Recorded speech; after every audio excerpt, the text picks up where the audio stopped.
Hey, if you want to meet young, horny teens. Ooh, did you save that one?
Padded Room Podcast is back on the air, beaches. My name is Darian. I've returned for another week of horror bullshit. My main man, Jason Harrell, is in the house. In a hizzy. What's up, going fellas? on, Jason? Other than watching you look like you're sucking on a turd drinking that Truly over there. It's not good. I'm having a Truly. You don't look like you're enjoying I'm not enjoying the Truly. Let's see. I'm back at work now. Oh, no. Yay. Oh, no. Day 2 complete. Day 2, oh, no. 65 days remain. 65 work days. I was going to say 64 and a wake up, right? Yeah. The first night, so in preparation for going back on the first night, I'm like, you know what? Go to bed early. Yeah. Got to get up at 3 a.m. Right. So I went to bed at 7 o'clock. My man. Didn't fall asleep. Of course not. Till 9:30. Okay, that's still not bad. Woke up at 2, couldn't go back to sleep. Well, once you're up, you're up. You know what I mean? I hate that it was shit. Brutal, man. I hate it. That is the word. I get that a lot lately, especially in my old age. I'll wake up at like 4. I don't have to be up till 5:30, so I'm like, well, I'm going to go back to sleep. No. Nope. I snap open, and all of a sudden, what? And I start thinking about what I got to do at work today. Then I got to think about the kids, and then before I know it, I'm reaching for the cell phone. And then my alarm's going off. Well, fuck. Now it's time to get ready for work. Where did that hour and a half go? You motherfucker. Then this morning, day 2, I wake up and I've got freaking snow all over my windshield. Yeah, dude. Woke up this morning, another inch of snow. It's now May, for Christ's sakes. And as I told you, I have one wiper that works. Thank goodness it's on the driver's side. Christ. It's not the rear wiper. Like, I refuse to get it fixed because I know I statistically live in a place that has zero moisture. We should not be dealing with this in May. No. We should. It's ridiculous. I mean, I could see some rain, but it is full-on snowing out. Yeah, so it was an hour and a half plus commute. Right. With one wiper blade. Hey, you're alive. You did something right. I did something. It was something, all right. Right on, What's man. What's new with you? I hate to start this show on a low note, but I've got a sad story to tell. All right. A somber occasion. Mm-hmm. Tragedy has struck the Padded Room household. Whose mother is dead.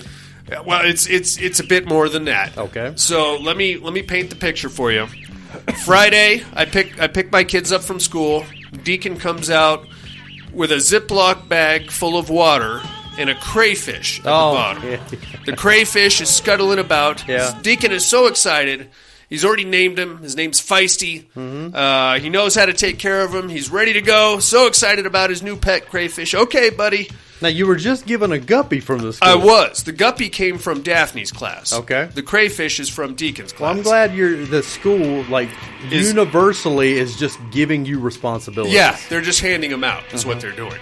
And my kids get so fucking excited for it, I can't say no. Sure. I don't want to be the joker in this equation. I don't want to be the bad guy. So here he comes with his crayfish. We get him home. We get him set up. We put him in this little... I'm taking the word of an 8-year-old on how to care for this creature. Because of his extensive marine biology background. That's what it is. His storied history in crustacean management. You put him in a pan, you put water in it. We had to leave the water out. What are you making, lunch? I'm doing what he told me to do. Okay. You got to put a little enclosure over it because they like the dark. Okay, perfect. It's Friday. We got football practice. So we get home from school about 3 o'clock. We leave for football practice about 6:30. Everything's cool. We checked on him before we left. He's good to go. He's doing his crayfish thing. All right, we left him on the center island in the kitchen.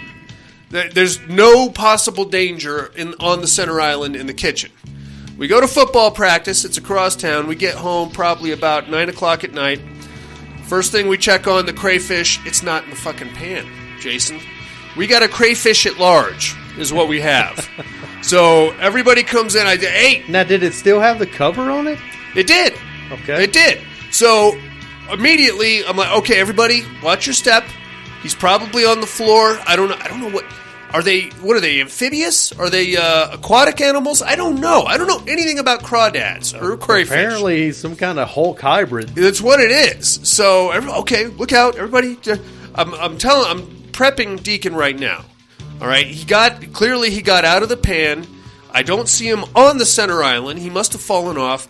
I'm sorry, buddy, but he's not going to survive that 4-foot fall. Yeah. So he's probably already gone. He's dead. We're looking for a dead Were the dogs crayfish. Also running around?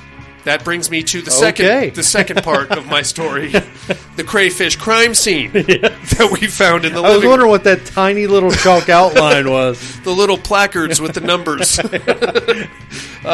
Deacon, unfortunately, was the one to discover that's always good. the crayfish crime scene, which took up a substantial area on the rug in the living room. A lot of crunchy shell. A lot of parts, a lot of things laying about, and that was the end of Feisty the crayfish. Not very feisty anymore. No, we're done with Feisty. Thank you, school, for giving me this death and destruction and disappointment in my house.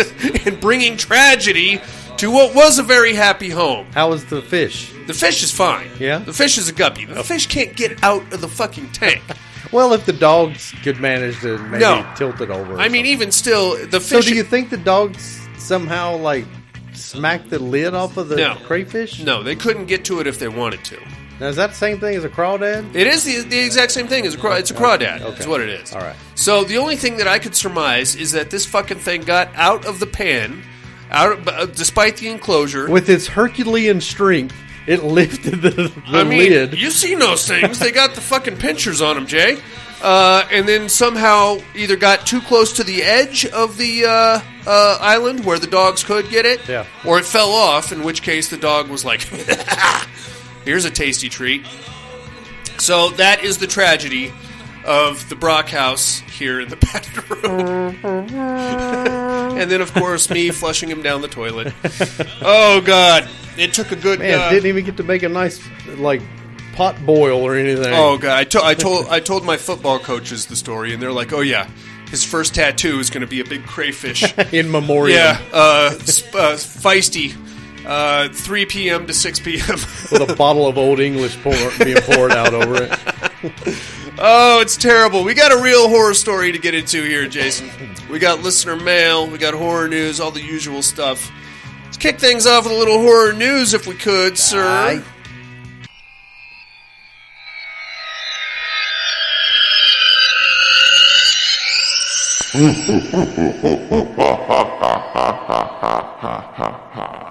Horror news. Yeah, what do you got, big guy?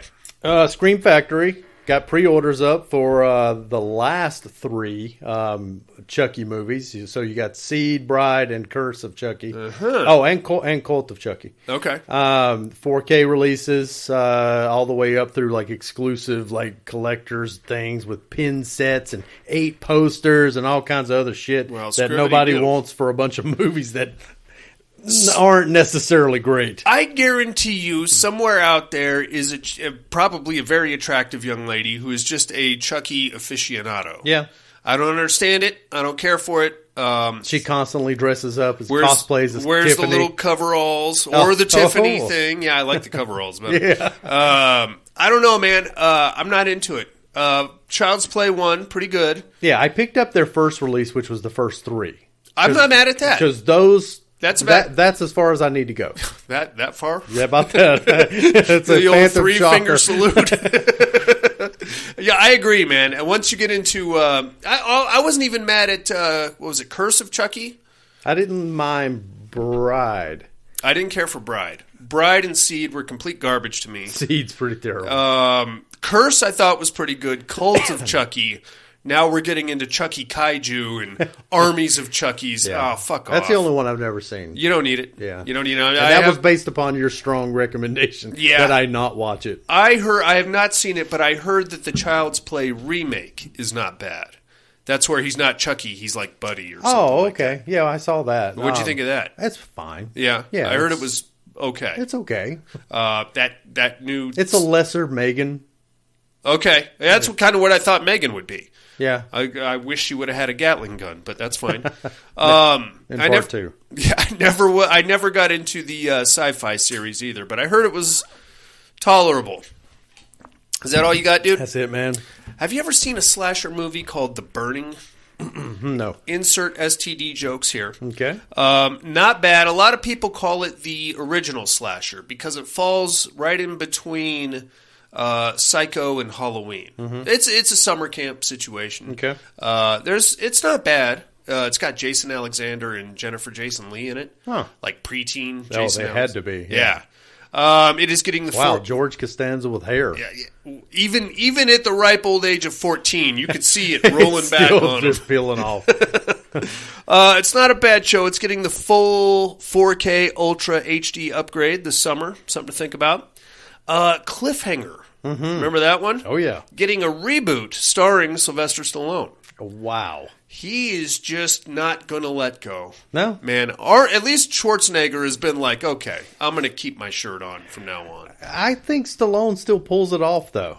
He's got like a grizzled... I can't look at him and not see like some methamphetamine use. Oh, to me, it just looks like he lives off of like human growth hormones. Yeah, that's what I'm saying. Yeah, he's not taking in any nutrition, no vitamins. No. It's just he's living off pure HGH. Protein packs and random, I don't know, dead babies or something. I don't know, man. I'm into it. I like the first cliffhanger. Yeah, it was all right. I will give it a watch, see what he's doing now. Who's a bad guy in that? John Lithgow again? He's dead, isn't he? Well, the original? In the original? Yes, he was one of them. Billy Bob Thornton, I think, was in that. Been a long time since I've seen it. It's been a long time for me. And Michael Rooker. Oh, what are we going to get next? Over the Top Part 2? Oh, please. I need to see that hat spin around. Oh, boy. It's business time. Oh, shit. Speaking of Part 2s, The Barn Part 2 is going to be streaming on Screambox in May. Nice. Still not going to do it, but something to think about. Speaking of streaming, my friend, The Pope's Exorcist, Renfield, and Dungeons and Dragons all hit streaming today. VODs. Oh, wow. That was quick. Probably looking at a $20 rent on all those. But okay. So not like for free on Paramount or something. No, okay. I don't think so. But Gotcha. they will be available. Lastly, did you see the original Black Christmas? Mm-hmm. What'd you think of that one? It's been so long, I can't even remember. That one also sometimes gets credited as the first slasher. Yeah. But I hear a lot of people make that kind of claim. It came before Halloween. It came out before Halloween. I guess you could say it's a slasher, but I don't know. I don't think it carries the weight that Halloween does. Olivia Hussey, who played the main girl in that one, is returning for a Black Christmas fan film sequel entitled "It's Me, Billy." Okay. I liked it. I enjoyed it. I'm not like some kind of a weird super fan for Black Christmas. I'll check it out. I got to tell you, dude, I think these fan films are where it's at. Yeah. You know, they get enough fan service in there, and now big stars, or what was big stars, are showing up to reprise old roles to be in these fan films. And how much, I know a lot of these fan movies don't really have much budget, but, I mean, how much does it really cost to bring in a Kane Hodder or fucking Candyman, what's his damn name? Tony Todd. Yeah, there we go. Yeah. I mean, what is it? A pack of Marlboros is $20. Well, they're charging like $100 a piece for their fucking autographs. Yeah. So $120. Maybe. Yeah. We'll be in your short film. And a pack of Cools. Well, that's only Tony Todd.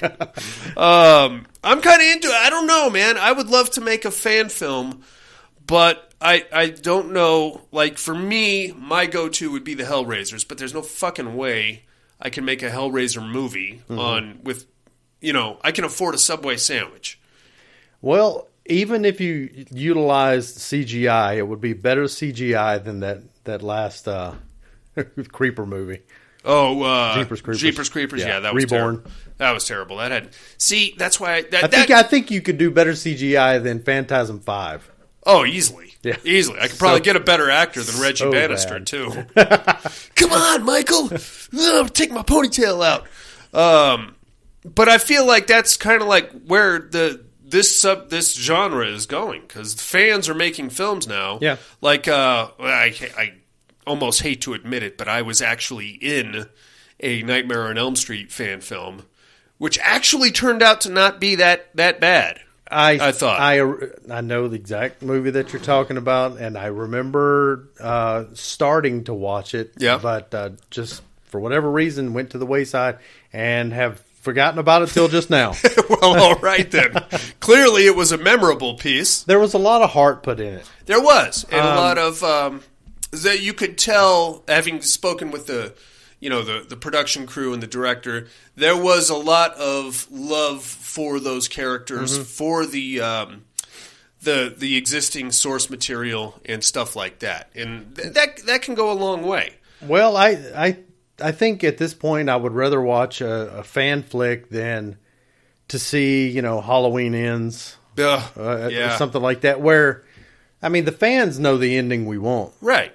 And these people just seem to shit on it with multi-million-dollar budgets. I would agree. And I think you can't find a better example of that than the latest Candyman movie. Because it was a solid show. They just fucking did...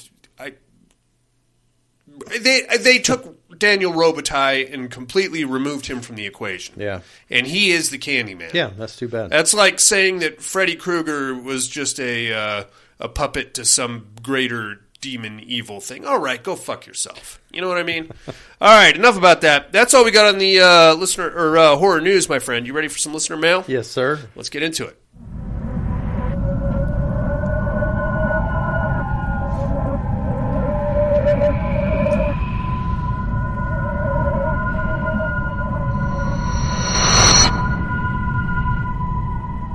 Listener mail. Yes, Jason. Listener mail. Let's start things off in Southern California. Let's do. Here comes Tony. Subject line, Darian is a turd. Fair enough. I've been called a lot worse. A good assessment. I'm okay with that.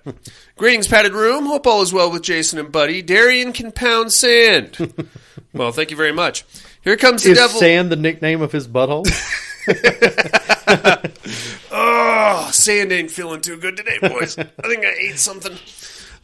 Here comes the devil seemed to just fall off at the end. I don't think it's a language barrier. I think the movie just sucked at the end. The third act of the movie seems takes like 10 minutes to complete. I think there's a typo there. I understand the hill was evil, but what did the serial killer and lesbian finger have to do with the story? Fair question, my friend. Only an asshat would pick a movie like this to make people watch. I didn't make anybody watch it. There, Tony. You're free to do as you please. For 3 on a meat hook, soundtracks. Number 3, Resident Evil. So much promise for the franchise after the first movie. That's a good one, actually. As far as that early 2000s new metal. A lot of Slipknot, Marilyn Manson on there. Number 2, Dracula 2000. The best part of the movie was the soundtrack. It's another good one. Number 1, Freddy vs. Jason. There is a theme. The more metal, the better. Oh, look, a mountain lion. Tony. Fucking mountain lion. Right on, Tony. Watch out for that mountain lion, buddy. Let's see who's up next here. Let's get down to Sydney, Australia. Here comes Team. G'day, mate. Oi. Subject line, metal and horror. What's up, everyone? Hope everyone's happy, healthy, and doing well. I wanted to come in with my 3 on a meat hook. This one's tough to choose.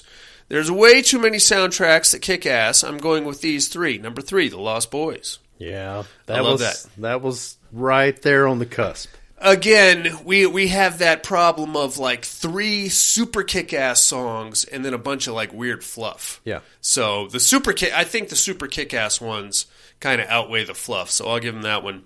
3 words, I Still Believe. Sexy Sax Man, buddy. Number 2, Texas Chainsaw Massacre 2003. Much like Demon Knight and other soundtracks, this was just a collection of metal songs, but it had the likes of Pantera, Mushroom Head, Hatebreed, etc. That's weird.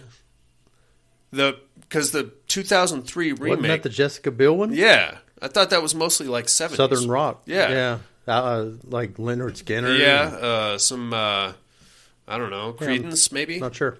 I don't know. If you say so, Tim.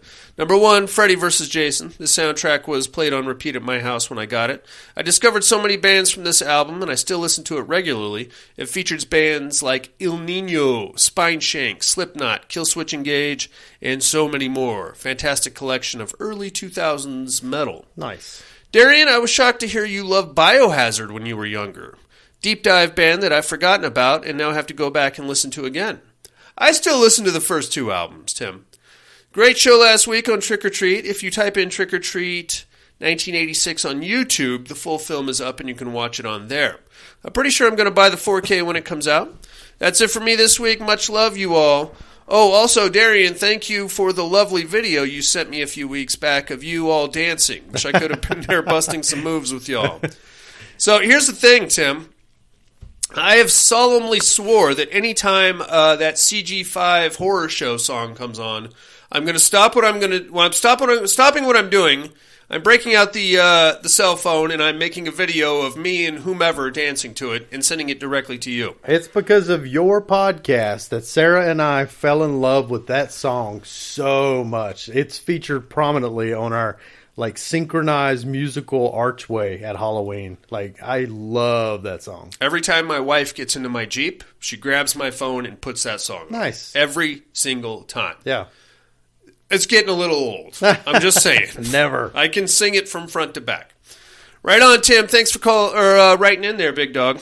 We got some voicemails to get to, I believe. Jason, let's start things off in Anderson, Indiana. Let's do. Mr. Body Shop himself, Coop Newcomb in the house. Darian, Jason, maybe Buddy. Maybe hello, not. How are you guys? We're okay. So we got the 3 on the meat hook. Are the I think you guys said it was the top horror movie soundtrack. Yes, sir. And so I'm going to go with number 3. You guys were already giving it a mention on the last episode. Was The Crow? Oh yeah. Dude, no, Darian and I are pretty close to the same age, so that definitely had a lot of, sentimental songs on there. I remember I took a horrible date to that movie. So that was going to go for my number 3. Number 2. How about the Lost Boys? Very Sure. 80s. A lot of cool songs on there. Every once in a while, one of the guys at work will play that soundtrack at the shop I worked at, get you in that 80s feel. I love it. That's that one I like. Number 1 would be it'd be really difficult. I'm kind of leaning towards what Darian had said about Demon Knight. I forgot all about the songs on that one. That's a beautiful. I like that one, but I also like what's that crap movie? Resident Evil. The first Resident Evil, they had some Slipknot, Sure. some Fear Factory. That one. I don't know. It'd be a toss-up between those 2 for my number 1. That's fair enough. Anyway, I don't know what Educate is. Okay. I can't put those clues together. Believe it or not, I actually freaking knew what the one was from the week before, but I failed to call in. Sure, pal. Bad failure. Anyway, you guys are awesome. I will holler at you later. Bye. Later. Right on. You're awesome, Coop Newcomb. Yeah. You've seen Demon Knight, right? Mm-hmm. Yeah. Did you ever hear the soundtrack? I don't recall it. It's in the same. I remember the movie quite well, but I don't remember the music. It's in the same vein of a Resident Evil with all the metal. It's not the early 2000s new metal though. It's late 90s. So you get some Black Flag, some Ministry, some early Pantera. I feel like there was some Megadeth in there. I can't say for sure. I was too captivated by a very bald Billy Zane. Oh, so. Just hamming it up in that one. Favorite part. You bodunk, hodunk, goddamn hillbilly motherfuckers! Oh, he's awesome. I love him. All right, let's get down to Alabama. Here comes Alan. Hey. Pat, what's up? What's up, Alan? Hope everybody's doing good. We're here. So, I watched Scream 6. Scream 6. I didn't hate it. Okay. Nope. I don't know why Tom Hardy hates it so much. I mean, it is stupid. And, I mean, it's got some, like, Batman villain level shit in it. Oh, no. But I was entertained. Okay. Anyway, shut up, dog. Anyway, Thought that was a Meat smoke. Hook. Horror movie soundtrack. What do you think?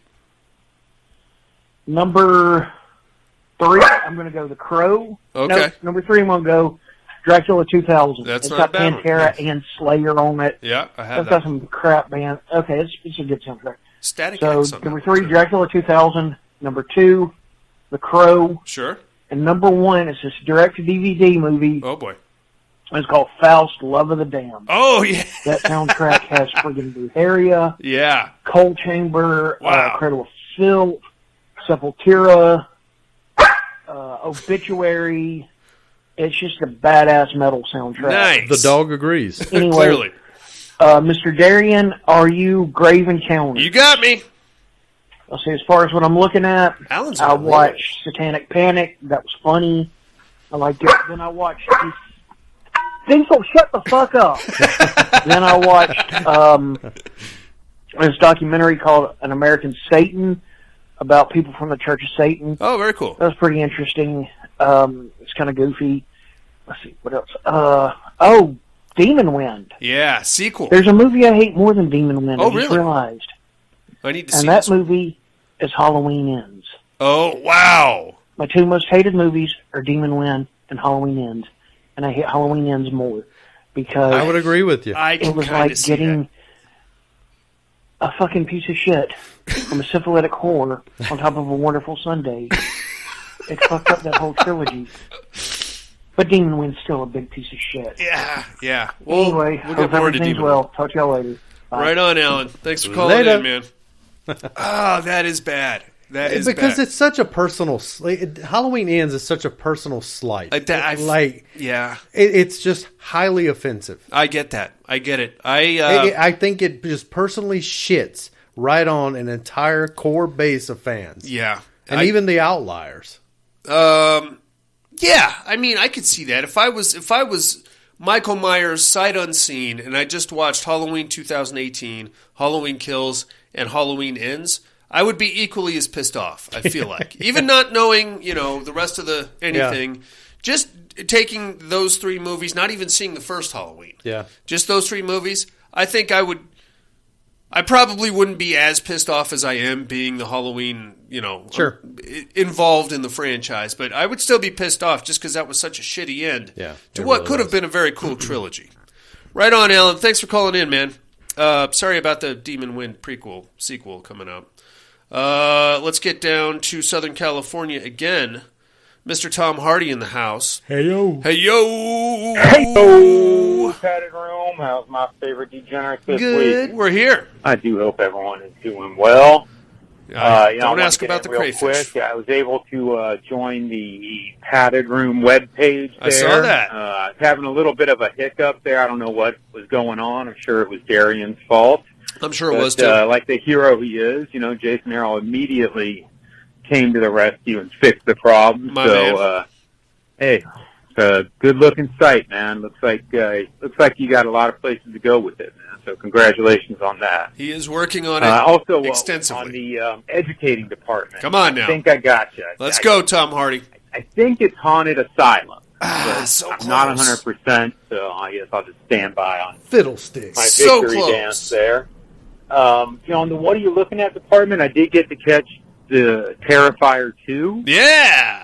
And all in all, I thought it was pretty good. One of Yeah. the things I remember hearing the criticism of it was just how long it was. And I was watching it, and I'll be honest with you, initially I was like, that's fine, man. There's something always fucking happening. Yeah. But then when it got to, like the big, the big fight, final climactic scene between Art and the girl whose name I can't remember offhand with the angel wings. Yeah. I don't know, man. That one just fucking kept going. That's the only time I really kind of felt the length of the flick. Yeah. All in all, though, I thought it was fun. I thought it was a good flick. I enjoyed it. Art quickly becoming, I think, one of the, if they start pumping these out on a regular, I think he could quickly become the next, slasher icon. Sure. Up on the stage there. But last thing I wanted to get at was your meat hooks for this year or for this week. The horror soundtracks. And man, I can't believe you fucking called Shocker. Man, that is like we can both have it. That is one of my go-to trivia questions. Fuck yeah! To people that are huge Kiss fans. Hey, tell me about the name of the band that Paul Stanley was in with fucking Carmen Appice. Was it Carmen or Vinny? Yeah. And the fucking dude from Whitesnake like and the drummer from Motley Crue, Tommy Lee. What band was that? What was the name of those songs? Dudes That's of like Wrath. one of my go-to. But yeah, I agree. Terrible That's name. got to be one of my personal favorite soundtracks. Another one I liked a lot was The Crow. Of course. I know it's not strictly horror. But I would call it a horror movie. adjacent Sure. enough. That had some Action good tunes horror. on it. Had 9 Inch Nails and The Cure and Rollins Band. Thrill Kill Cult. That's a pretty good one. But I got to say, my all-time favorite probably got to be the Scream soundtrack from the first flick. Wow. That had a lot of good tunes on it. And you can... GP, as he is wont to do about this time. The only music I even remember from Scream is that Red Right Hand. just that kind of like the little like synthy type music that plays throughout the whole movie. Okay. It's like the little playful little jingle type thing they have. That's all I remember. I don't remember any music. There's that one song they play in every Scream movie. It's called Red Right Hand, and they get like a different band to cover it every time. I have the first Scream soundtrack. There's a very cool, very slow and melancholic cover of Don't Fear the Reaper on there. That's a pretty good tune. I couldn't tell you anything else really about it. He called back. GP, baby. G motherfucking P. Oh, hell yeah. Hell yeah. I'm sorry, man. I thought I was going to go, 4 weeks in a row without getting GP. No way. I was so close. Anyway, no, I was just saying, if you listen to the Scream soundtrack, you can see the whole movie go by, man. You can hear the songs and you picture the scenes, and I don't know. I thought it was a great one. A lot of good tunes on that. Sure. Anyway, hope all is well. Love you like fan. Love you too, Tom Hardy. Love and smooches. Thanks for calling in, big dog. Oh man, that's good stuff. You're a pretty big Scream fan. You just never really picked up on the soundtrack. I'm not a big Scream fan. Well, you like the first one. Okay, is that a big Scream fan? Sure. But I don't mean the Scream franchise. I mean the movie. It's fine. Scream. It's fine. It's okay. It's good. It's a good show. You can admit it. The first one. The first one is good. The first one is good. Okay. It's absolutely the standard that they all stack up against. Yeah. And fail miserably. Yeah, unfortunately. Once you play that multiple killers card, now we're looking for it, and you're just going to run that formula into the ground. We'll get into it a little bit more down the road. Okay, there. We'll do that. You ready to get into a movie? You betcha. Let's do it.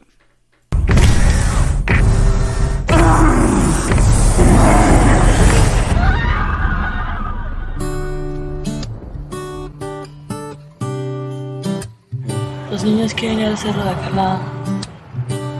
En una hora los quiero de regreso aquí.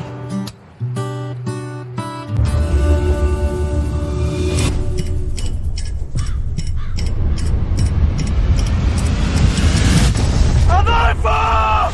¡Sara! Que les haya pasado algo malo.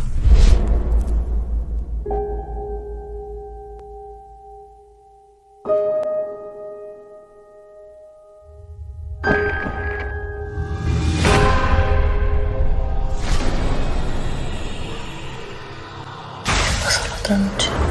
¿Había alguien en el cerro? ¿Qué es? Hay algo malo que está pasando con ellos.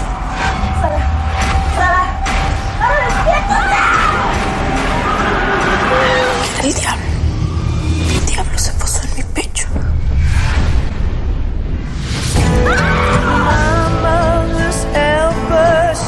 Herself a baby, didn't mean to drown it in the bath.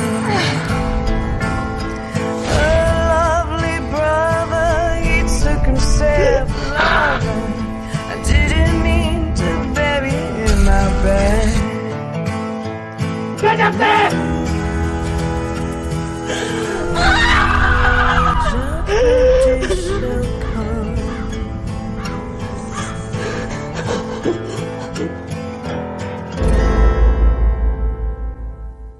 Here comes the devil, Jason. Here he comes. It's the devil. He's from 2012, got 5.6 stars on IMDb. Is it Satan? Devil. Written and directed by Adrian Garcia Bogliano. Stars Laura Caro, Francisco Barreiro, and Michelle Garcia. See. This movie is not rated. I think it's well deserving of a hard R, though. Yeah. Just, if nothing else, for the horniness. This is for a demonic, well, I guess you'd call it a demonic possession movie. All kinds of non-demonic possession-related sexual encounters happening. Yeah. You know what I mean? That's why I love watching the Spanish channel. Even like the Weather Girl has like a low cut, like pushed up bra thing going on. And a cold front's coming past my nipples. Ooh. Yep. Ay, ay, ay. I love it. I love it. Then you watch the soap operas. Laura, ¿por qué? It's beautiful. So our movie, where this whole movie actually takes place in Tijuana. I've been to Tijuana many times. Have you ever been there? I have not. I've not been to anything that looks like anything in this movie, but I would assume that I've only been to the seedier, more drunken, prostitute-ridden parts. Because, of course, as an American, well, that's why you were going there. It is my right to do so. Yeah. How much does a donkey show cost nowadays? Well, you can't find a real one, but you can get a stripper to put a donkey mask on. Oh, okay. And that costs about $3. Oh, nice. I call that a bargain. She will take your $3 and wear that mask for exactly one song. So our movie starts, Jason, with a couple of young ladies having sex with each other. Scissoring at that. Some full on. Very aggressive scissoring. Aggressive. Some might say a bit hostile scissoring. They're really going to town. Afterwards, they get up. Those things had to have been suction cupped together. I tell you, there was no room for the good Lord between those two ladies at all.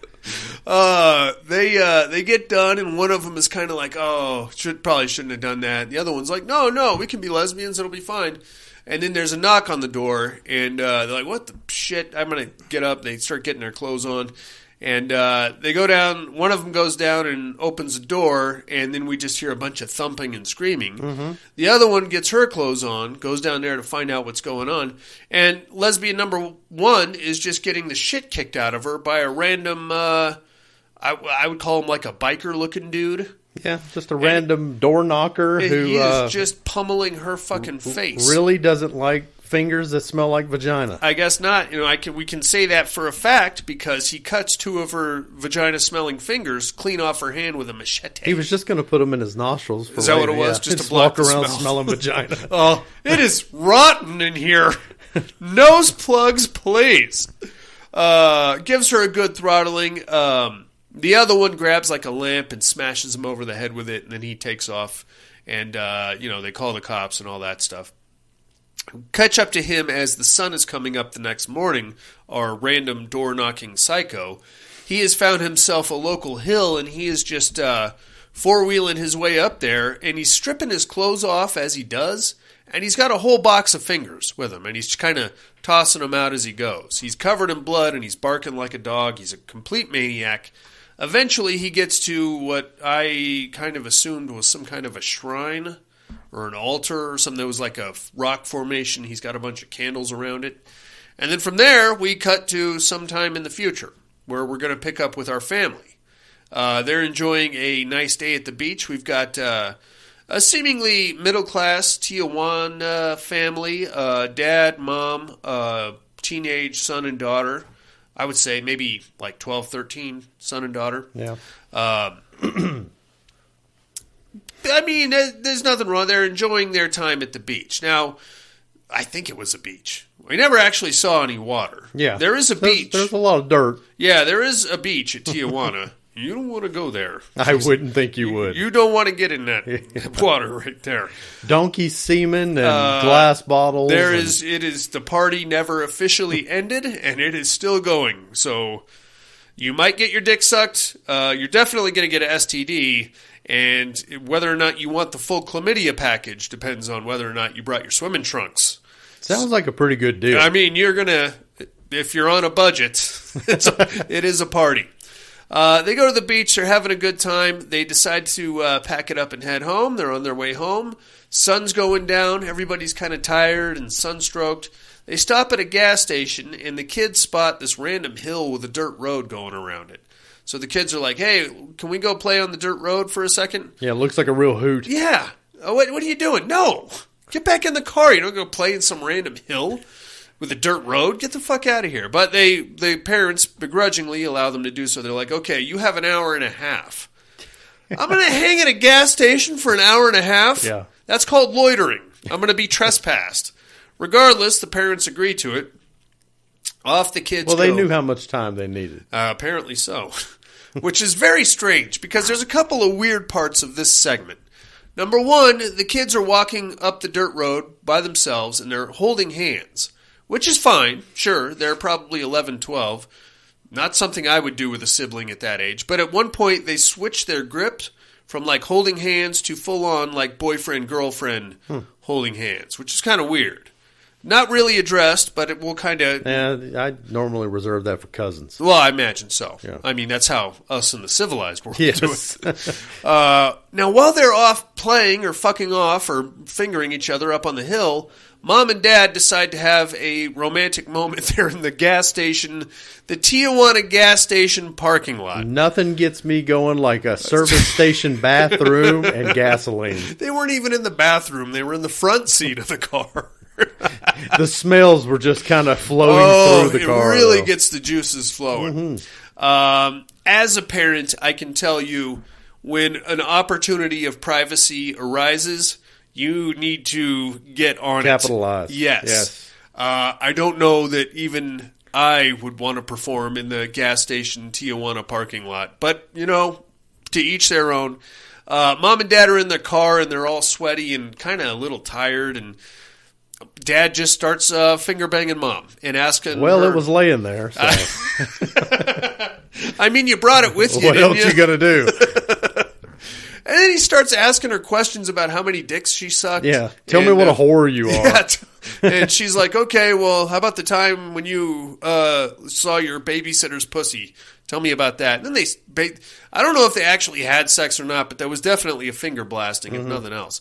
And then they pass out and fall asleep. Yeah. Presumably for at least 2 hours. So when they wake up, they're in the parking lot of the gas station in Tijuana. Yeah, it's getting dark. The sun has gone down, and they still got no kids. So they wait around for a few minutes. But they do have very wet pants. They do.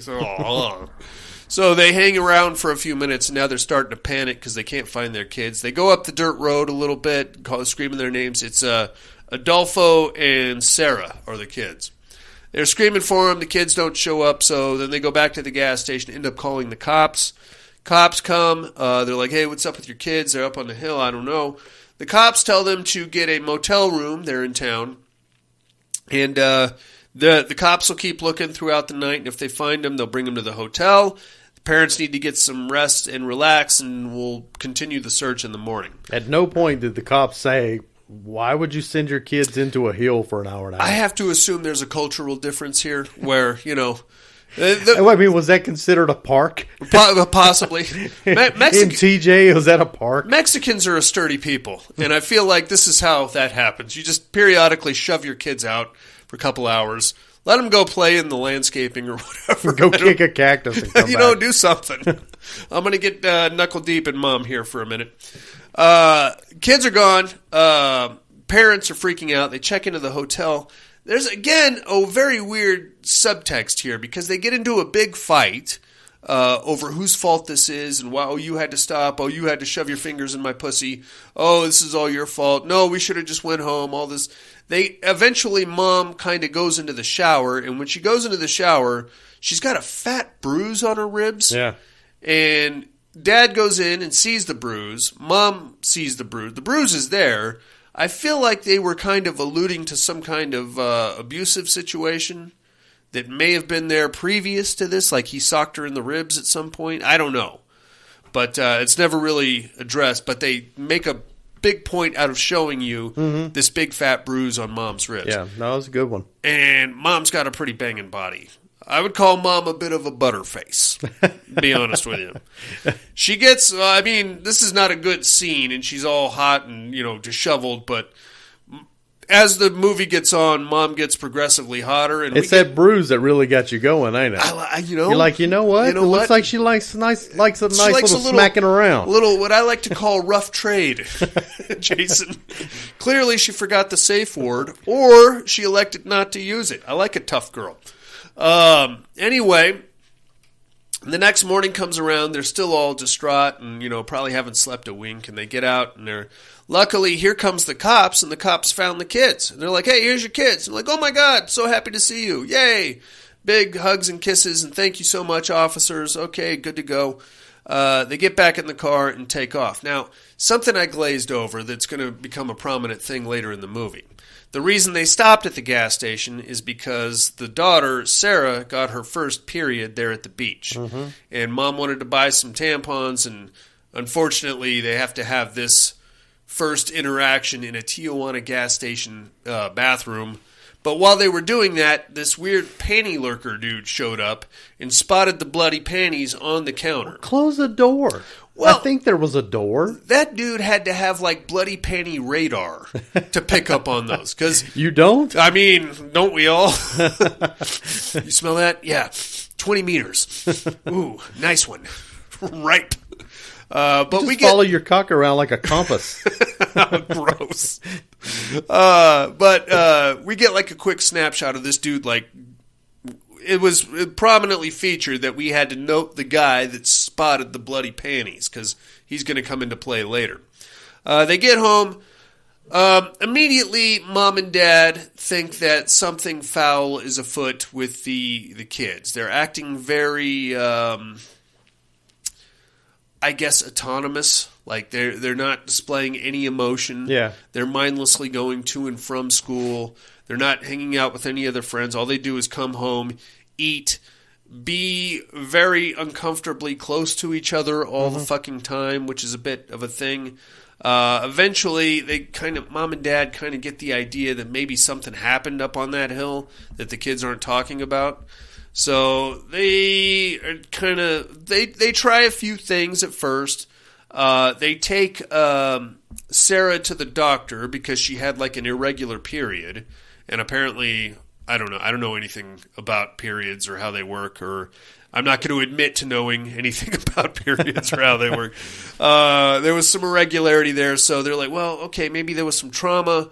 Take her to the doctor. The doctor's like, well, did she mention any trauma? Did she say anything about any? Well, no, she's not really talking to me. And she's like, okay, well, maybe a therapist would be a better place to go. So they take Sarah to a therapist.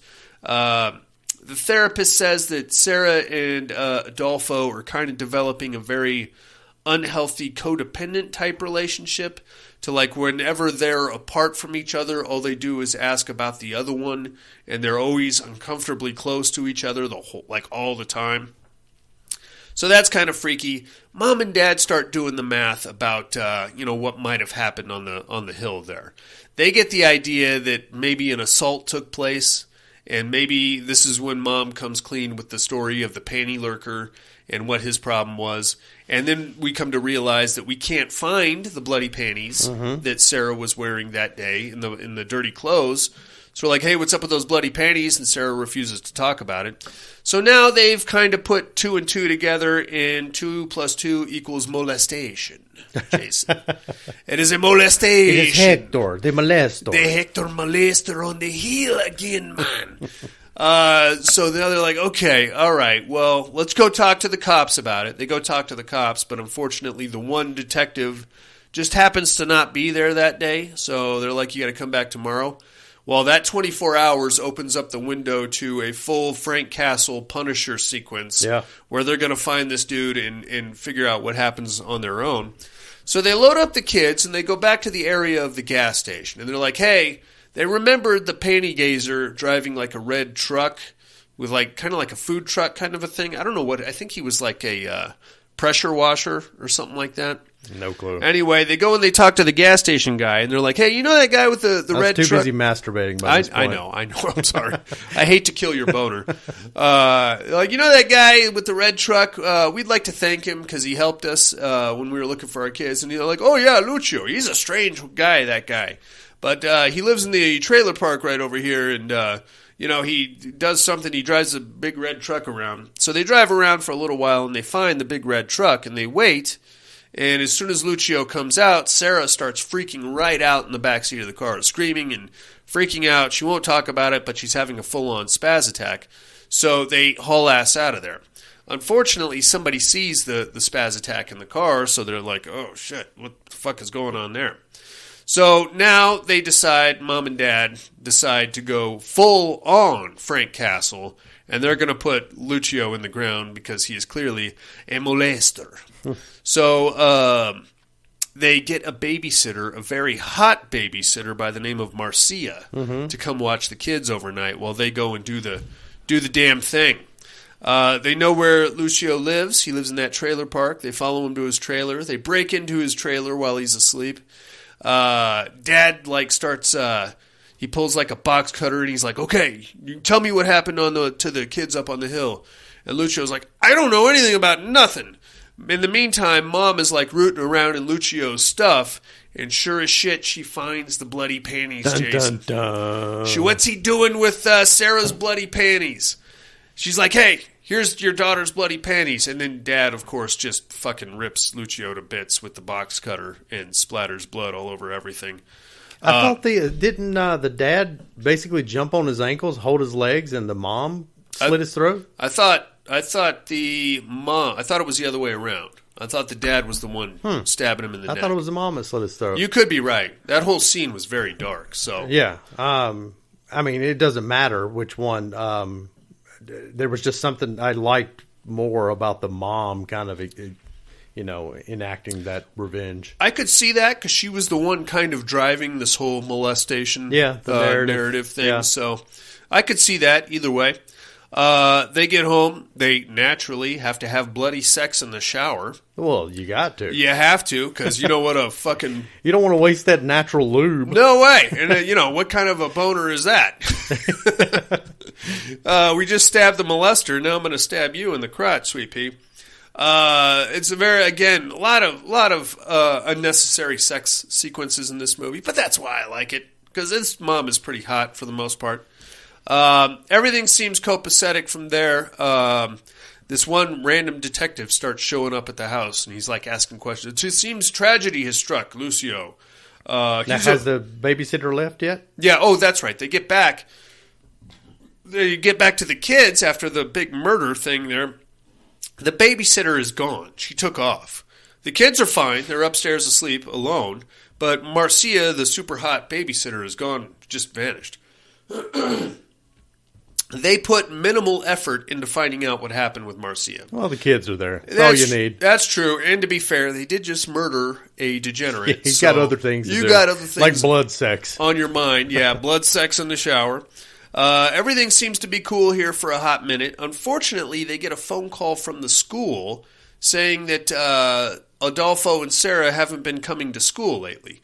Weird that, because Dad drops them off at school every morning and watches them go in. So, okay, what the fuck is going on here? Mom took the phone call, but she didn't say anything to Dad about it. She just thought that was kind of strange. So on a whim, she decides to follow them and see what happens. So she follows Dad to school. He drops the kids off. The kids go in. Dad drives off. Mom hangs back.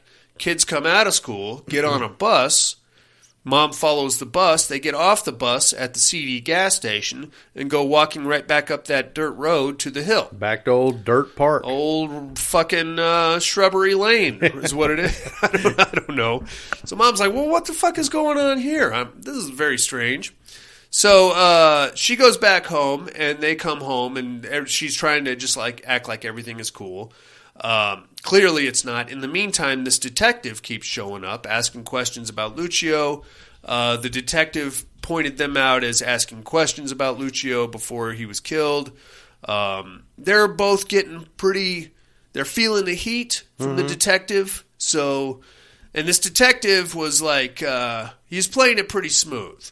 You know, you could tell he knew what he was doing, and he had a giant belt buckle. Man, I didn't know. Did you see the size of that thing? I did. That was an impressive, like a hubcap. It was like a WWE Intercontinental Championship belt buckle on this guy, and they had the matching bolo tie, all of it, very well, very nice.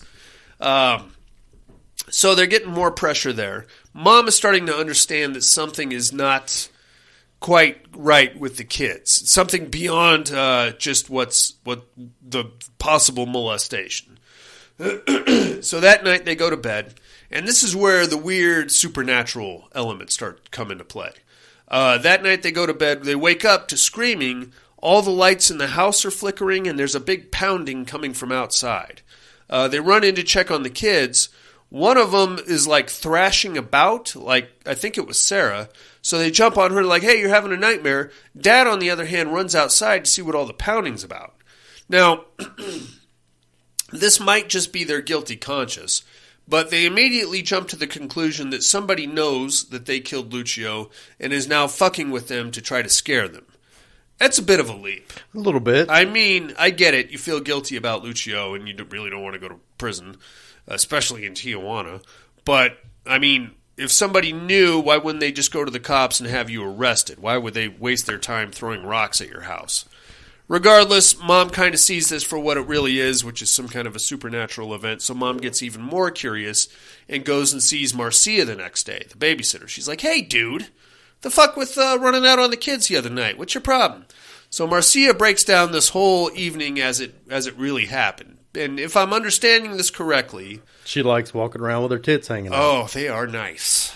That is a nice set of young, supple Latina breasts, one of which was pierced. I like that. I think both. Was it both? I think both. I was focused on one in particular. Okay.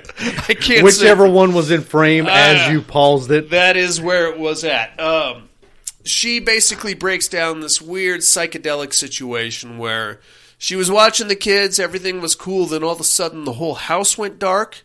And she got like these weird images and flashes of like her being disrobed and like weird hands on her. And when she woke up, she was naked on the couch and she heard moaning coming from another room. And I can't say for sure, but I was led to believe that she walked in on Sarah and Adolfo having sex with each other. Is that what you got? More or less. Okay. I've kind of got the sex vibes between them two since basically they disappeared into the hill. Sure, even before the big whatever happens to him. And that's where, like, as the mom, like, I think my first jump would have been, I think my kids are fucking. I wouldn't have went immediately back to Panty Lurker. Okay. Because they were just acting so close and closed off and sure weird that I would have thought there was something kind of, not a shared kind of violation, but more of a shared interest. Sure. Yeah, I could see that. We didn't really get much of their life before whatever happened on the hill. Yeah. But it's quite possible, even leading up to that, I suppose. Regardless, Marcia tells the story about having like this weird, and then she wakes up. I think she caught them fucking, and then she like passed out again. And then when she woke up, she was totally freaked out. So she just put her clothes back on and hauled ass out of there, and hasn't really come out of her bedroom since. So that's got Mom even more weirded out. She goes back home. Cop shows up again, starts asking more questions. she's getting really like feeling the heat. Like, oh shit, maybe we should maybe leave the area or something. Dad is kind of the tensions between mom and dad. These two are either like fucking each other in the shower, or they're completely at each other's throats. Yeah. There's no middle ground there. Explains the bruise. Could be, yeah. But mom is starting to understand that there may be something else at play here besides just molestation. And she's starting to feel like a kind of a fuckface because the snapshot of Lucio that she's getting from the detective is that he's a weird dude, obviously a panty lurker, but other than that, pretty much harmless. Yeah. And was, a little mentally challenged. Quite possibly not necessarily beloved in that area, but people knew him and they, knew that he was a weirdo. So other than that, he was pretty much harmless and they just went and shanked the piss out of him. So she's starting to feel kind of bad about that. Tensions are rising between her and the dad. I'm going to glaze through a lot of this, but to make a long story short, Mom follows the kids up the hill again, or actually she waits till they're gone, goes up the hill without them, finds this weird cave situation, goes down into the cave and happens to find, wouldn't you know it, the dead bodies of her two kids. What the what? She goes down out of the cave and she starts talking to the guy at the gas station. She's like, what is this place? And he doesn't really know, but he breaks down Lucio's kind of theory as to like there's some kind of a dark force that hovers around the hill and it preys on weak-minded people, and I think it either possesses them or it kills them and assumes their identities. And that's kind of what happened to the weird biker guy at the beginning. Lucio apparently had some kind of like the altars were some kind of protection situation to keep them on the hill, so you couldn't get fucked with if you didn't go up into that cave, but the kids wandered in there. But once Lucio got killed, his little altars started getting taken down and stuff, and now the fucking weirdness is spreading. So Mom goes back and she's like, okay, clearly nobody is going to believe me about what's going on here, so I'm going to have to do this myself. So she hatches this somewhat ingenious yet sinister scheme. She gets what she thinks are her kid doppelgangers, for lack of a better term, up, makes them a nice breakfast, makes them a pitcher of Tang or some kind of juice, puts something in it, which we are going to later understand is poison, mixes it up, makes the kids drink the poison Tang. They both drink it and get killed. El Tango. Ay. Dresses them up in like their best clothes and leaves their dead bodies on the bed.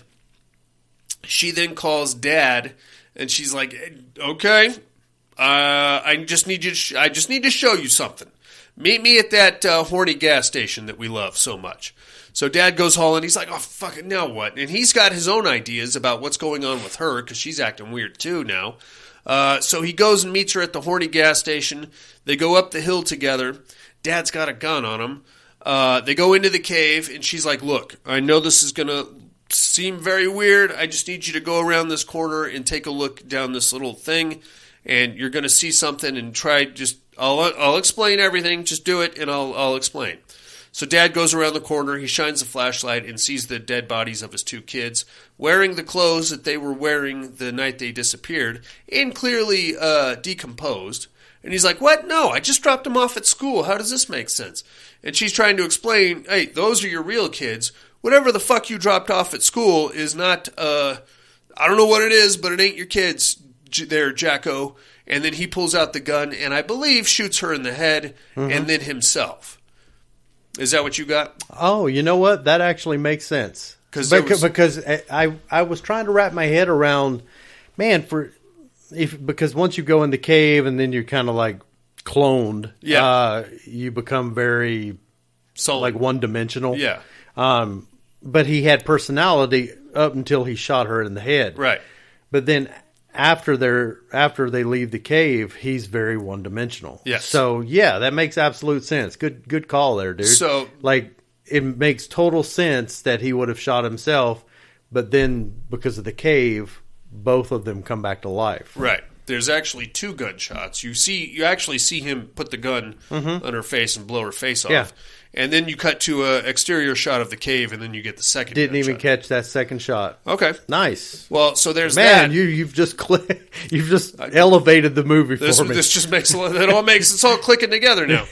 And on top of that, if you were really paying attention during the movie, right after they get back, Dad was trying to give Adolfo driving lessons, and Adolfo couldn't figure out how to slip the clutch, so he kept stalling the car. Yeah. Once they get back, Mom and Dad clones get back in the car, and now all of a sudden Dad is slipping the clutch going down the hill. Yeah, driving real shitty. Yeah. I just assumed the mom was behind the wheel.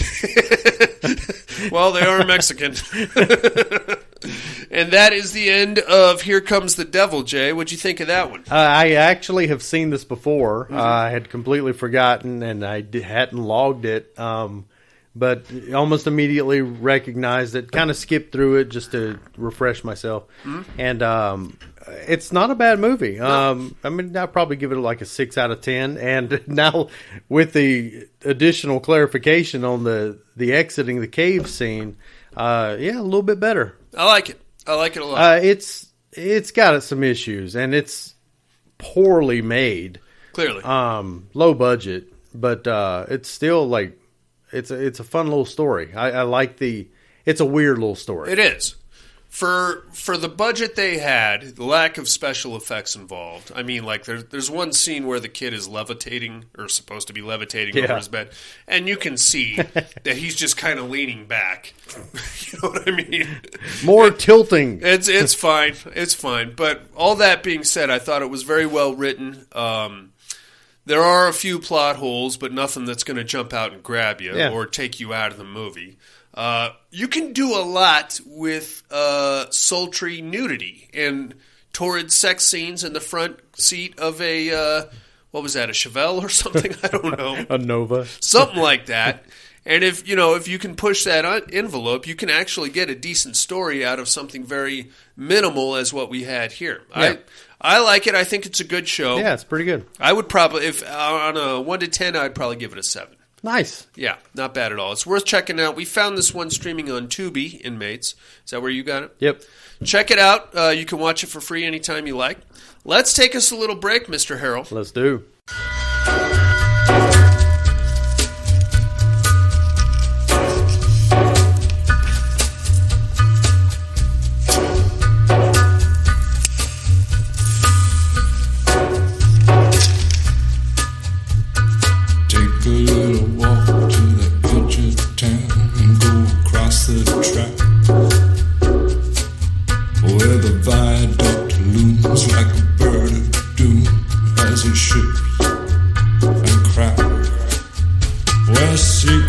Lie in the border fires and the humming wires. Yeah, man, you know you're never coming back.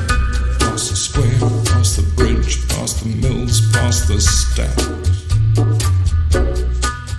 On a gathering storm comes a tall, handsome man in a dusty black coat with a red right hand.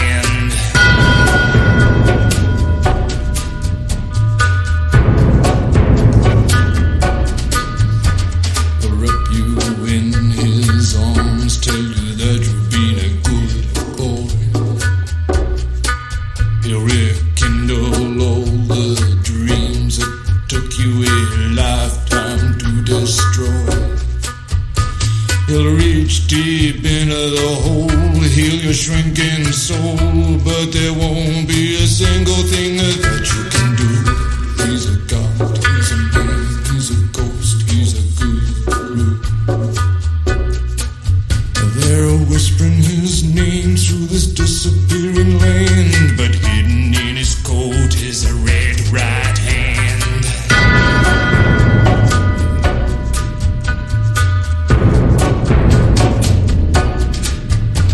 You don't know money, get you some. You don't have no car, get you one.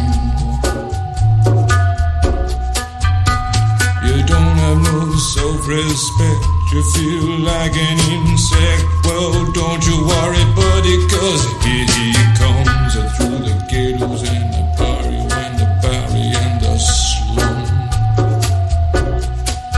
His shadow is cast wherever he stands, stacks of green paper in his red right hand.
Hey inmates, if you like what you hear, head over to the Padded Room Facebook group and support us through the Patreon link with a small monthly donation.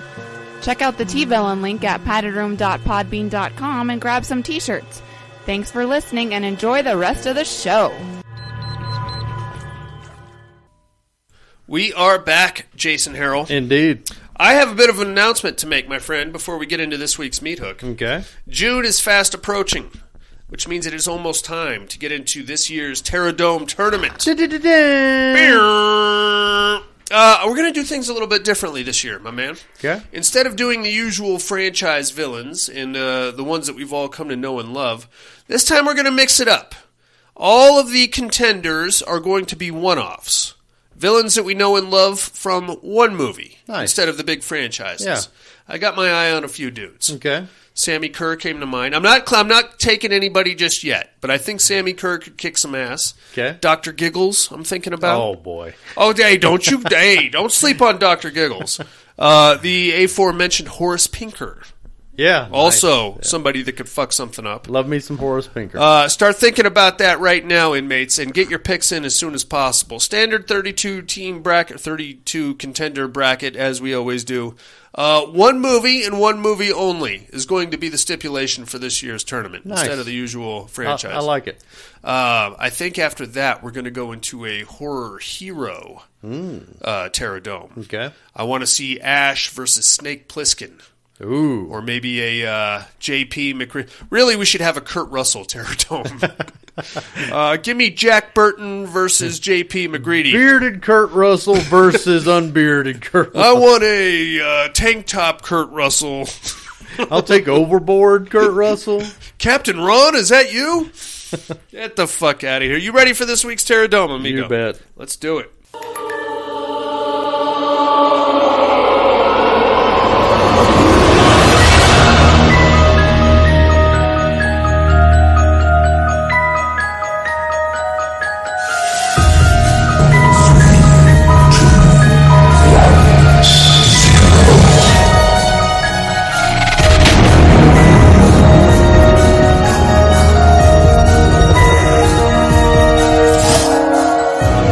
Three on a meat hook. This week's Terror Dome. Foreign language horror movies, Jason. What do you got on number 3? My number 3, Let the Right One In. Very cool. That's actually my number 2. Oh, very nice. Did you ever watch that with the dubs? The English dubbing? Like the audio dubbing? Yeah. No, I only watch it subbed. It's better that way. Yeah. Because the hardest part for me to get around with the dubbing is that they have what is clearly a middle-aged woman doing the voice of the bully. Yeah, it makes sense. No. In fact, it seems very silly when you watch it. Hey, listen, Andy. Yeah, I really enjoy that movie. Me too. Passively kind of just rewatch it. I mean, if it's on, I usually just leave it on. You ever see the Americanization? Yeah. Let Me In? Yeah, I like it too. I like the original a little bit better. I like them both for different reasons. Right. The difference in the vampire and the weird sexual ambiguity of the original, what is it, Swedish, Norwegian? Yeah, I believe Swedish. And that weird crotch shot, man. You know what I'm talking about? No. There's a part where he comes around the corner at the wrong time while she's changing clothes, and you can see her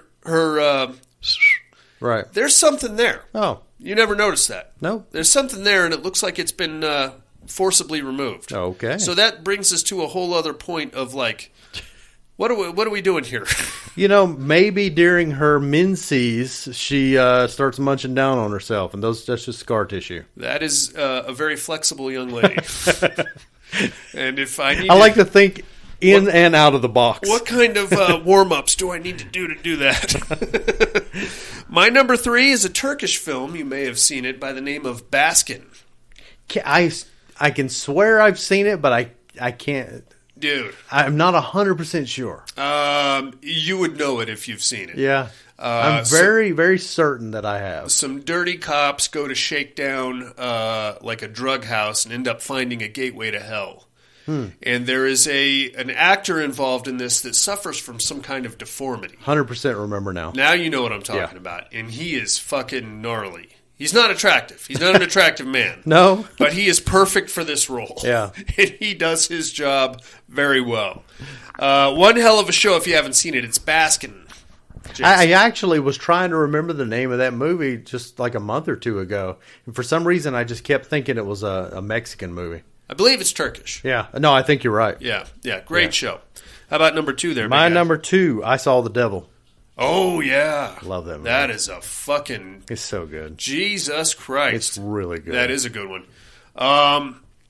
Would you call... I mean, at its core, I believe it's a horror movie, but some of those... It's one of those that's almost hard for me. I mean, I personally am on the fence about calling it horror because pretty much everybody else calls it horror, then I just go ahead and classify it as horror. I mean, if you can say that The Crow is horror adjacent, sure. I'm definitely going to throw I Saw the Devil in there. But just watching those fight scenes, man, and those are I mean, you're a serial killer, so fuck you to begin with. Yeah. But how fucked are you when every time you're getting ready to get your kill on, this random dude shows up and beats the piss out of you. Here I am at the dentist's office thinking I'm going to, get crazy with the poor hygienist, and now I'm getting pummeled with a fire extinguisher. Greatest thing about that movie is that I went in blind. I started watching that for the first time, and I had no clue what it was. Mm-hmm. I just happened to put it on, and I'm like, I don't know what I just watched, but that was fucking awesome. It was great.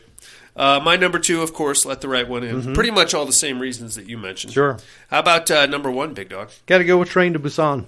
I had a feeling that would pop up. Yeah. That is, I got a weird thing about when I'm watching a horror film, I don't want my heartstrings tugged on. Mm-hmm. Those are two separate hemispheres for me. I agree. And it's kind of funny that doesn't bother me, but you know how against humor in my horror movies Very that true. I am. Yeah, I see that. But for some reason, that tender aspect of it, I guess maybe the survival, I see comedy being out of place with horror. Right. Whereas I could see compassion and stuff like that falling into horror. Sure. Yeah, I get it. Still a great show. Yeah, for sure. Just didn't make Got some good zombie shit going on. Oh, God, those zombies. Yeah, I honestly don't even care about the sentimental aspect of the movie. Yeah. I just think it's a really good zombie movie. It is. Number 1 for me, Cairo. In my opinion, probably the best ghost movie ever made. Have you ever seen a movie called Pulse with Kristen? Long time ago. That is the Americanization of Cairo. Don't watch Pulse. Pulse is about basically breaks down to killer cell phones because that makes a whole lot of sense. Right? It's got to be better than One Missed Call. It's pretty on par with it, but Cairo is so much better. Like the disturbing ghost, like the what they did with the audio when the ghost is trying to get in touch with you. I don't think I've seen it. You gotta watch Cairo, dude. Yeah. Japanese. The black smudges on the wall. I don't want to ruin it for you if you haven't seen it, but like just the visual, the audio really takes you to Ghost Town, and like just some of the eerie kind of things. Like people just I have this weird thing about somebody looking at me, standing perfectly still, non-threatening, with this blank, emotionless face on their face. That just freaks me right out, dude. Kind of like that, but yeah. I know. That's just my face. Yeah, I'm sorry. I know. That's your basic resting face right there. Jeez, I'm sorry. It's all good, man. You got to check out Cairo. Hell of a show. Great ghost movie. Anything from Sarah? No. Okay, then. She said, fuck foreign movies. America's where it's at. All righty. America. Love it. Well, that is our 3 on the meat hook for this weekend, mates. We'd love to hear what your top 3 non-English horror movies are. The mental health hotline is area code 775-387-0275, or you get us on the email at mail@paddedroompodcast.com. Or I believe now what you can do, my friends, is create yourself a profile over at paddedroompodcast.com. Click the 3 on a meat hook link, and it will basically allow you to fill in your meat hook right there, and it'll send it to us for next week's show. Is that correct, Jason? It should work. Theoretically.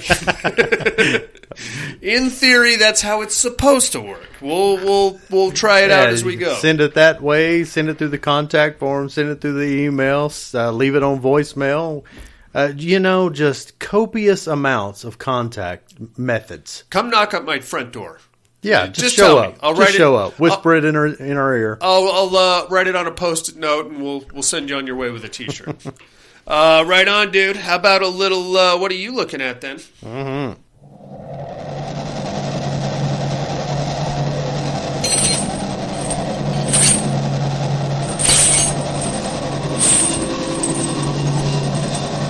What are you looking at?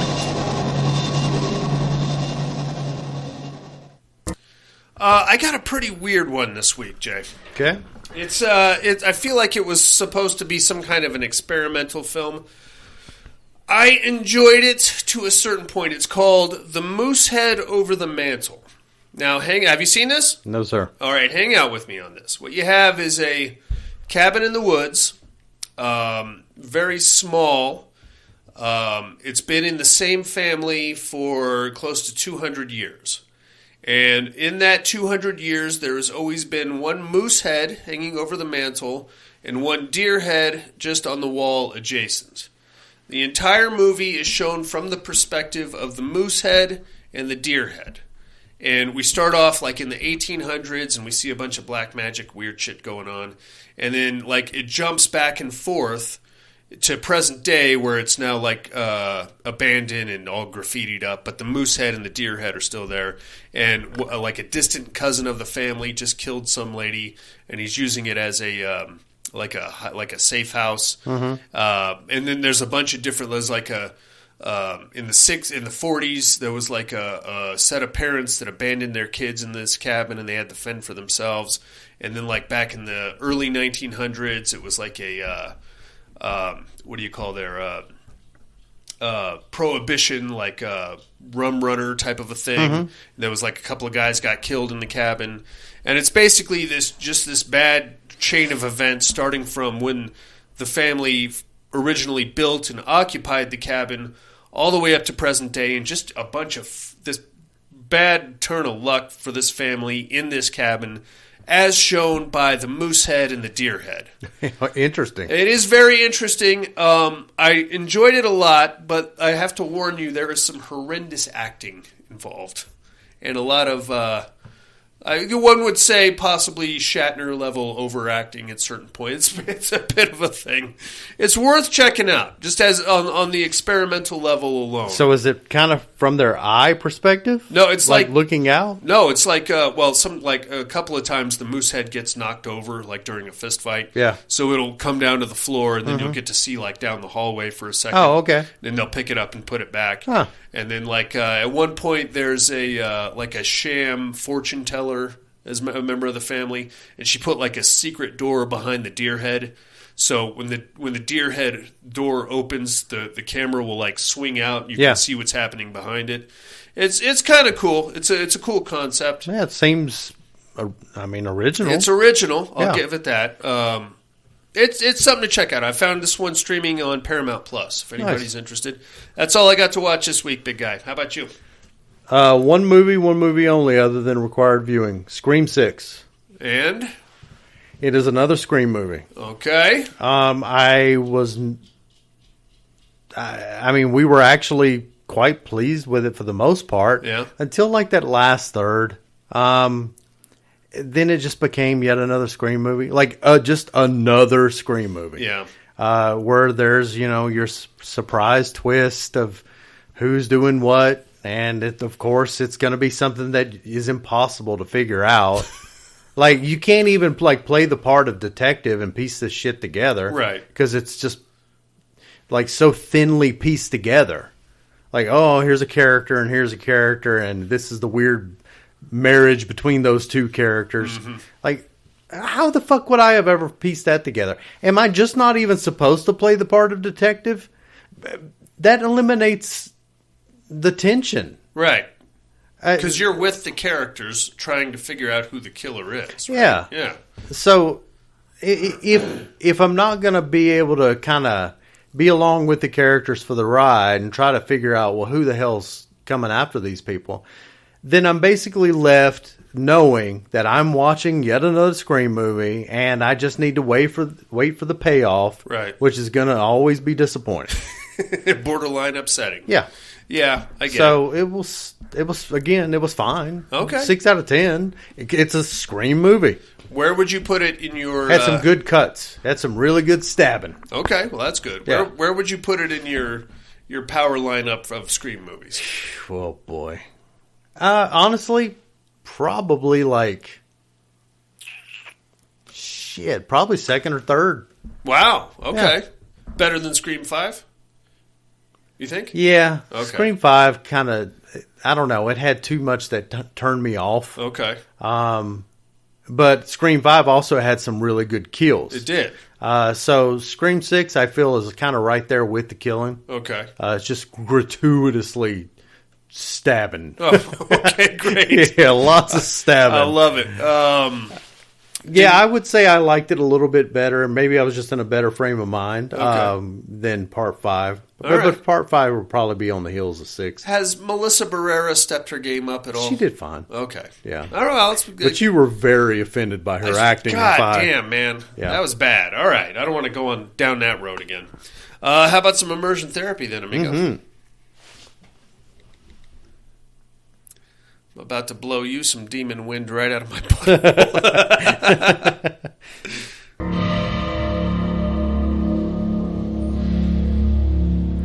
That rancid semen really backs up on you.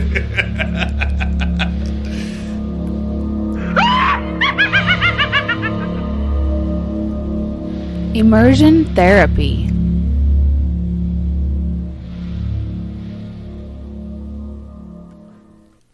Demon Wind, my friend. Demon Wind. What'd you think?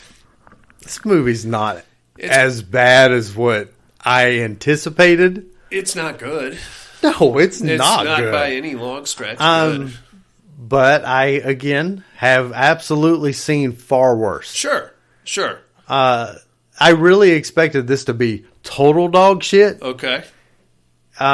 It does have some stuff that I would say is so bad it's good. Like the ridiculous fucking can kicking ninja action. Magician. Ninja action magician is what he was. That shit was just silly. Yeah. Lots of wonky special effects. Right. But again, I mean, it was fine. I mean, it's still a 4 out of 10 kind of movie. That's being generous. Maybe a 4 and a 5 or 4.5. That's even more generous, I would say. I wasn't offended by it. It was completely stupid. The biggest problem I have with Demon Wind is that you've got a cabin. It's not really in the woods, but you've got a cabin. You basically got yourself an Evil Dead knockoff. Sure. Why does the entire movie take place during the day? What is that? I could care less what time of day it is. We just don't want to put the money down on some lighting? Well, there was this one shot where one of the magician guys, I think, not the kicking guy, but the other fruit, he walks into this one room. Yeah. And it is so dark and grainy. Like, you could barely see what's going on in this fucking room. Oh, yeah. So, thank goodness it was during the day. Yeah. I'm going to blow your mind right now. Okay. You know who is in this movie uncredited? No. None other than Chavez, Lou Diamond Phillips. Wow. Yes. He is one of the zombies. He was dating one of the actresses at the time. His agent refused to let him be credited in the movie. But if you watch the credits, the zombie extras, one of them shows up as Lou Gem Phipps. And that is Lou Diamond Phillips. Well, I'll be damned. Oh, it's stupid. It's a stupid movie, man. Well, we got a sequel coming out. Yeah, because he had already done Young Guns by then. He was a big star. Because this is like 89, I think. Yeah, he was a big star. Huh, I'll be damned. Yeah, and apparently he's a huge fan of zombie films, so he's like, oh, I want to be a zombie. Yeah. And there he goes. And Lou Gem Phipps. Yeah. What did you think of First Power? I like First Power. Yeah, it's a good little flick. It's not my favorite of the 3 that came out. My favorite would be Shocker, but there was nothing wrong with that. I really like the part where he pulls the ceiling fan down and is using it like some kind of a rotor blade to clean out the hallway. I thought that was pretty cool. Other than that, there's 5 movies that came out within 3 years of each other that were all the exact same movie. Yeah. Serial killer goes to the electric chair, comes back as some kind of a thing to kill the cop that sent him to the electric chair. It's fine. It's good stuff. Your immersion therapy for this week is going to be The Device from 2014. 2 chicks go to a cabin in the woods and end up finding something nasty out there. You can find this bad guy streaming on Tubi, inmates. Check that shit out. We'll do the same and compare notes next week. But now it is time to educate Darian.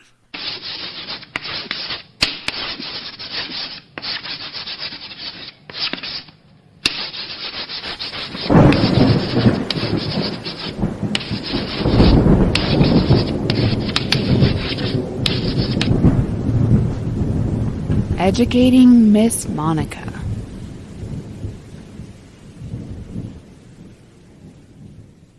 First, my clues from last week. I am a reality TV host, and a pretty popular one with a ghost hunting operation. Me and my team are going into an abandoned asylum to confront the evil spirits and get evidence of an actual haunting. Then we somehow got bricked into this place, and we can't get out, and there's shit chasing us around. Grave Encounters, Jason Harrell. Mm-hmm. You ever seen that one? Yes, sir. It's not that good. It's fine. Neither is the second. They actually made a sequel to it. I don't know if you saw that one. I think I did. Dude, once Paranormal Activity came out, they just started cranking these fucking found footage things out. Yeah, I think Grave Encounters 2 was... I didn't like it near as much as the first one. I didn't like the first one. I liked the first one fine. Oh, God. I say to that. It's fine. It's all right. It's what you get. It's a found footage ghost movie. There you go. Who might I be this week, you ask? We do ask. Jason, I am a vampire, and I was recently woken from my sleep by some construction happening on my old family estate. I was once royalty in this region, but now my family has taken the family business and driven it right into the ground. A bunch of degenerates living in my old manor. Luckily, they haven't found my hidden fortunes inside the secret chambers. But now it is my job to reinvigorate the family, bring us back to prosperity, and get back at that fucking witch that put me in the ground to begin with. Who might I be, you ask? We do ask. Tune in next week, and I will drop some knowledge on you, inmates. In the meantime, I think that's about it for us. Join us next week for Lose, L-U-Z, not lose as in lose your job, here in Hispanic Month, in the padded room, in appreciation of Cinco de Mayo, I think is what we decided. Yeah. That made the most sense at the time, so just bear with us on this.